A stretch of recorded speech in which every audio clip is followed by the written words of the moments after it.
परमेश्वर के दैनिक वचन।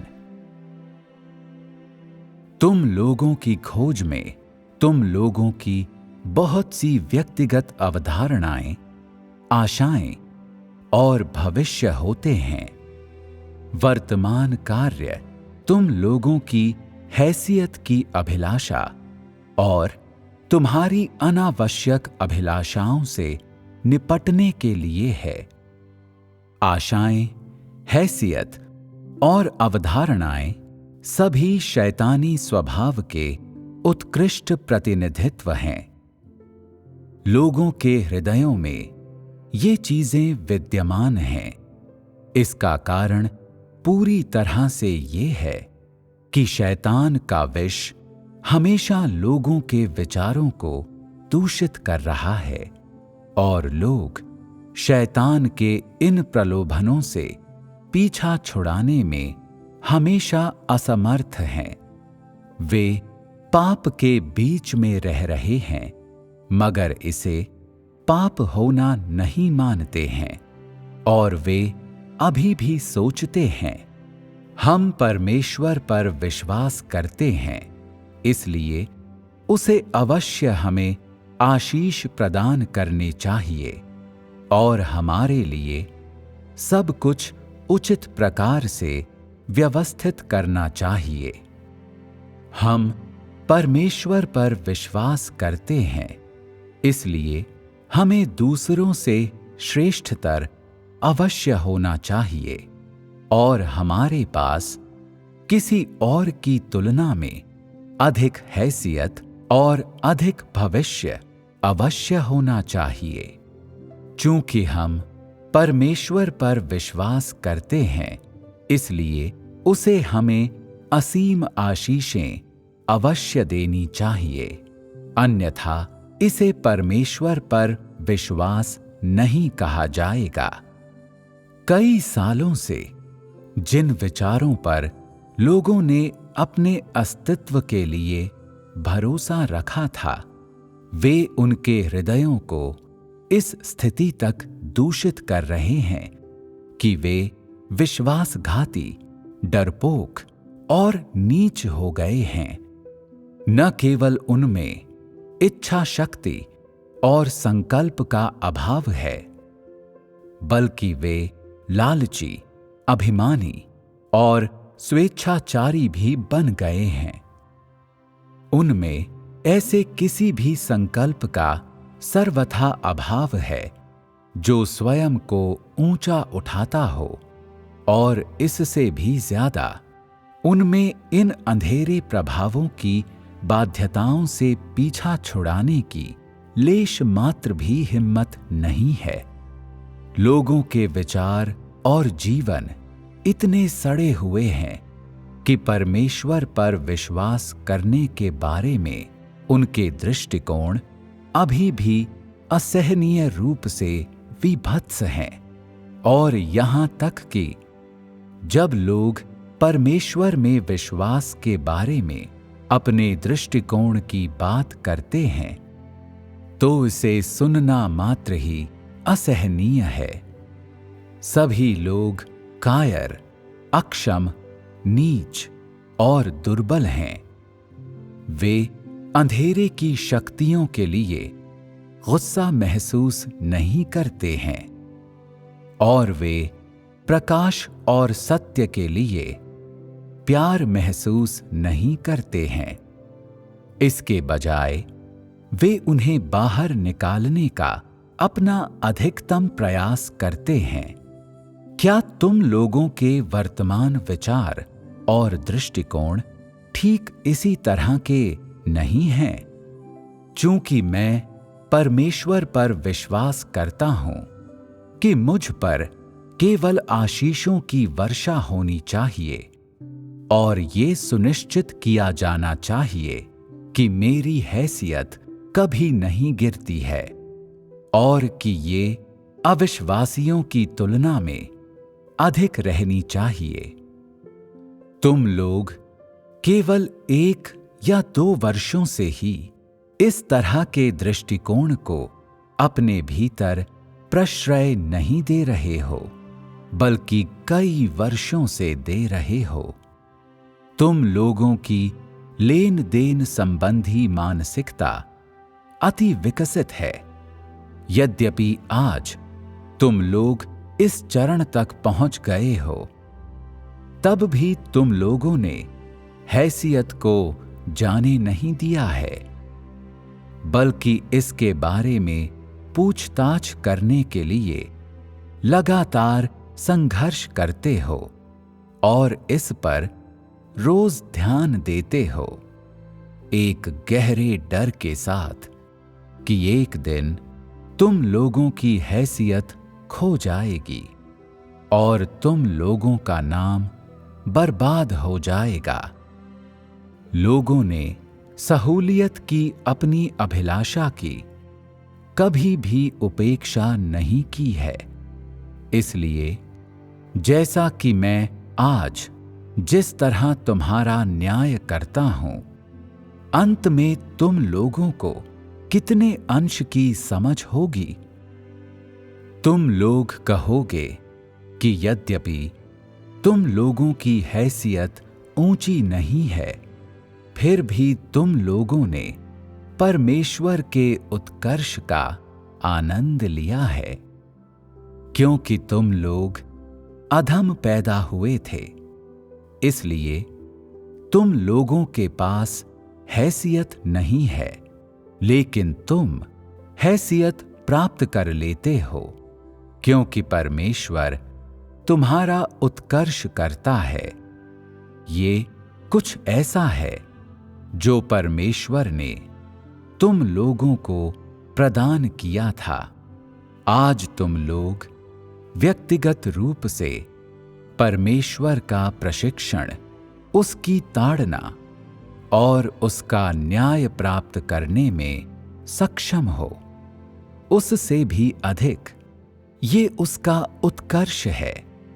तुम व्यक्तिगत रूप से उसके द्वारा शुद्धिकरण और जलाए जाने को प्राप्त करने में सक्षम हो। ये परमेश्वर का महान प्रेम है। युगों से एक भी व्यक्ति ऐसा नहीं है जिसने उसका शुद्धिकरण और जलाया जाना प्राप्त किया है, और एक भी व्यक्ति उसके वचनों के द्वारा पूर्ण किया जाना प्राप्त करने में सक्षम नहीं हो पाया है। परमेश्वर अब तुम लोगों के साथ आमने सामने बात कर रहा है, तुम लोगों को शुद्ध कर रहा है, तुम लोगों के भीतर के विद्रोहीपन को प्रकट कर रहा है। ये वास्तव में उसका उत्कर्ष है। लोगों के पास क्या योग्यताएं हैं, चाहे वे दाऊद के पुत्र हों या मोआब के वंशज। कुल मिलाकर लोग रचना किए गए प्राणी हैं, जिनके पास शेखी मारने के लिए कुछ नहीं है। चूंकि तुम लोग परमेश्वर के प्राणी हो, इसलिए तुम लोगों को प्राणी का कर्तव्य अवश्य करना चाहिए। तुम लोगों से अन्य कोई अपेक्षाएं नहीं हैं। तुम लोगों को ऐसे प्रार्थना करनी चाहिए, हे परमेश्वर, चाहे मेरी हैसियत हो या नहीं, अब मैं स्वयं को समझती हूं। यदि मेरी हैसियत ऊंची है, तो ये तेरे उत्कर्ष के कारण है, और यदि ये निम्न है, तो ये तेरे आदेश के कारण है। सब कुछ तेरे हाथों में है। मेरे पास न तो कोई विकल्प हैं, ना ही कोई शिकायतें हैं। तूने निश्चित किया कि मैं इस देश में और इन लोगों के बीच पैदा होंगी, और मुझे केवल तेरे प्रभुत्व के अधीन पूरी तरह से आज्ञाकारी होना चाहिए, क्योंकि सब कुछ उसी के भीतर है जो तूने निश्चित किया है। मैं हैसियत पर ध्यान नहीं देती हूं। आखिरकार मैं मात्र एक प्राणी हूं। यदि तू मुझे अथाह गड्ढे में, आग और गंधक की झील में डालता तो मैं एक प्राणी से अधिक कुछ नहीं हूं। यदि तू मुझे उपयोग करता है तो मैं एक प्राणी हूं। यदि तू मुझे परिपूर्ण बनाता है, मैं तब भी एक प्राणी हूं। यदि तू मुझे परिपूर्ण नहीं बनाता है तो मैं तब भी तुझसे प्यार करती हूं, क्योंकि मैं सृष्टि के एक प्राणी से अधिक कुछ नहीं हूं। मैं सृष्टि के परमेश्वर द्वारा रचित एक सूक्ष्म प्राणी से अधिक कुछ नहीं हूं। निर्मित मनुष्यों के बीच सिर्फ एक, ये तू था जिसने मुझे बनाया है, और अब तूने एक बार फिर मुझे अपने हाथों में अपनी दया पर रखा है। मैं तेरा उपकरण और तेरी विषमता होने के लिए तैयार हूं, क्योंकि सब कुछ वही है जो तूने निश्चित किया है। कोई इसे बदल नहीं सकता है। सभी चीजें और सभी घटनाएं तेरे हाथों में हैं। जब वो समय आएगा तब तू हैसियत पर ध्यान केंद्रित नहीं करेगी और तू इससे छुटकारा पा लेगी। केवल तभी तू आत्मविश्वास से, निर्भीकता से खोज करने में सक्षम होगी, और तभी तेरा हृदय किसी भी बाधा से मुक्त हो सकता है। एक बार लोगों को इन चीजों से छुड़ा लिया जाता है तो उनके पास और कोई चिंताएं नहीं होंगी। अभी तुम लोगों में से अधिकांश की चिंताएं क्या हैं? तुम लोग हमेशा हैसियत द्वारा विवश होते हो और हमेशा अपनी संभावनाओं की चिंता करते रहते हो। तुम लोग हमेशा परमेश्वर के कथनों की पुस्तक के पन्ने पलटते हो, मानव जाति की मंजिल से संबंधित कहावतों को पढ़ने की इच्छा रखते हो और जानना चाहते हो कि तुम्हारी संभावनाएं और मंजिल क्या होंगी। तुम सोचते हो, क्या वाकई मेरी कोई संभावनाएं हैं? क्या परमेश्वर ने उन्हें ले लिया है? परमेश्वर बस ये कहता है कि मैं एक विषमता हूं, तो फिर मेरी संभावनाएं क्या हैं? अपनी संभावनाओं और नियति को एक किनारे रखना तुम्हारे लिए मुश्किल है। अब तुम लोग अनुयायी हो और तुम लोगों को कार्य के इस स्तर की कुछ समझ प्राप्त हो गई है। हालांकि तुम लोगों ने अभी तक हैसियत के लिए अपनी अभिलाषा की उपेक्षा नहीं की है। जब तुम लोगों की हैसियत ऊंची होती है तो तुम लोग अच्छी तरह से खोज करते हो, किंतु जब तुम्हारी हैसियत निम्न होती है तो तुम लोग अब और खोज नहीं करते हो। हैसियत के आशीष हमेशा तुम्हारे मन में होते हैं। ऐसा क्यों है कि अधिकांश लोग अपने आप को नकारात्मकता से नहीं हटा सकते हैं? क्या उत्तर हमेशा निराशाजनक संभावनाओं के कारण नहीं है? जैसे ही परमेश्वर के कथनों को जारी किया जाता है। तुम लोग ये देखने के लिए हड़बड़ी करते हो कि तुम्हारी हैसियत और पहचान वास्तव में क्या है। तुम लोग हैसियत और पहचान को प्राथमिक स्थान देते हो और दर्शन को दूसरे स्थान पर रख देते हो। तीसरे स्थान पर वो है जिसमें तुम लोगों को प्रवेश पाना चाहिए, और चौथे स्थान पर परमेश्वर की वर्तमान इच्छा है। तुम लोग सबसे पहले देखते हो कि क्या परमेश्वर द्वारा तुम लोगों को दी गई विषमताओं की उपाधि बदल गई है या नहीं।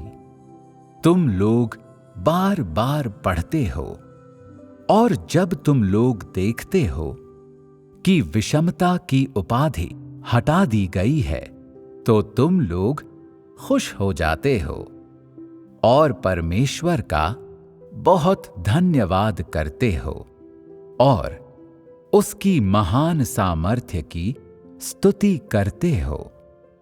लेकिन यदि तुम देखते हो कि तुम लोग अभी भी विषमता हो, तो तुम लोग तुरंत परेशान हो जाते हो और तुम लोगों के हृदय में कोई प्रेरणा तुरंत गायब हो जाती है। जितना अधिक तू इस तरह से तलाश करेगी, उतना ही कम तू पाएगी। हैसियत के लिए किसी व्यक्ति की अभिलाषा जितनी अधिक होगी, उतनी ही गंभीरता से उसके साथ निपटा जाना होगा। उतने ही अधिक बड़े शुद्धिकरण से उसे अवश्य गुजरना होगा। इस तरह के लोग व्यर्थ हैं। उसके द्वारा इन चीजों को पूरी तरह से छोड़ दिए जाने के उद्देश्य से उसके साथ पर्याप्त रूप से निपटा और उसका ठीक से न्याय अवश्य किया जाना चाहिए। यदि तुम लोग अंत तक इस तरह से अनुकरण करते हो, तो तुम लोग कुछ भी नहीं पाओगे। जो लोग जीवन का अनुकरण नहीं करते हैं, वे रूपांतरित नहीं किए जा सकते हैं। जिन्हें सच्चाई की प्यास नहीं है, वे सच्चाई को प्राप्त नहीं कर सकते हैं। तू व्यक्तिगत रूपांतरण का अनुकरण करने और प्रवेश पर ध्यान केंद्रित नहीं करती है, बल्कि इसके बजाय तू हमेशा उन अनावश्यक अभिलाषाओं और उन चीजों पर ध्यान केंद्रित करती है जो परमेश्वर के लिए तेरे प्रेम को बाधित करती हैं और तुझे उसके करीब आने से रोकती हैं। क्या वे चीजें तुझे रूपांतरित कर सकती हैं? क्या वे तुझे राज्य में ला सकती हैं? यदि तेरी खोज का उद्देश्य सच्चाई की तलाश करना नहीं है, तब तू इस अवसर का लाभ भी उठा सकती है और इसकी सफलता का प्रयास करने के लिए दुनिया में लौट सकती है। तेरा समय वास्तव में इस तरह से बर्बाद करने योग्य नहीं है। क्यों अपने आप को यातना देती है? क्या ये सच नहीं है कि तू सुंदर दुनिया में सभी प्रकार की चीजों का आनंद उठा सकती है? धन, खूबसूरत महिलाएं, हैसियत, घमंड, परिवार, बच्चे इत्यादि, क्या दुनिया के ये सभी उत्पाद वे सर्वोत्तम चीजें नहीं हैं जिनका तू आनंद ले सकती है? एक ऐसे स्थान की खोज में जहां तू खुश रह सकती है। यहां इधर उधर भटकने का क्या उपयोग है?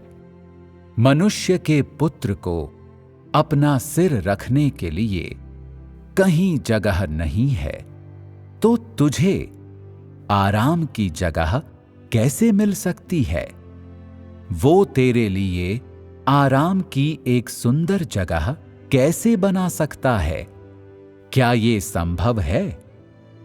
मेरे न्याय के अतिरिक्त आज तू केवल सत्य पर शिक्षाएं प्राप्त कर सकती है।